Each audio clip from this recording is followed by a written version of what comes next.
नमस्कार. ओम काळेश्वरी. मी गुरुवर्य मोनालताई कृष्णा विधाते. 18 वर्षानंतर लागणारे हे सर्वात मोठे चंद्रग्रहण. या ग्रहणाला ब्लड मून देखील म्हणतात, कारण पूर्ण ग्रहणावेळी हा चंद्र तांबड्या रंगाचा दिसतो. हे ग्रहण दुपारी 3:20 सुरू होईल आणि 6:47 चालेल. विशेष म्हणजे हे ग्रहण आपल्या भारतामध्ये स्पष्टपणे दिसणार आहे आणि या ग्रहणाची सूतक काळ 9 तास आधीच चालू होणार आहे.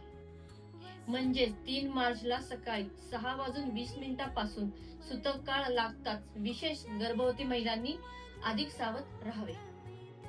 सुई, कात्री, चाकू, शिलाई मशीन अशा टोकदार उपकरणाचा वापर टाळावा. गर्भवती महिलांनी सूतक लागताच 1 मिनिटही झोपू नये. तुमच्या येणाऱ्या बाळासाठी घातक ठरू शकते. शक्यतो जमेल तेवढा देवाचा मंत्रजाप करावा.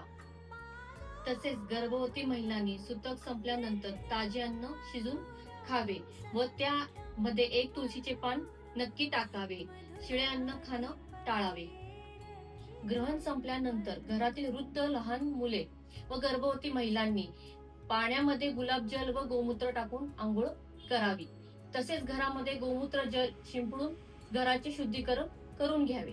आणि हो, सर्वात महत्वाचे म्हणजे होळीचे पूजन 2 तारखेला 2 मार्चला संध्याकाळी 6:47 नंतरच करायचे आहे, हे लक्षात असू द्या.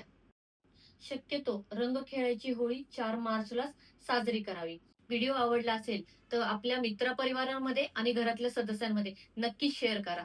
धन्यवाद. ओम काळेश्वरी, जय काळेश्वरी, जय महाकाली.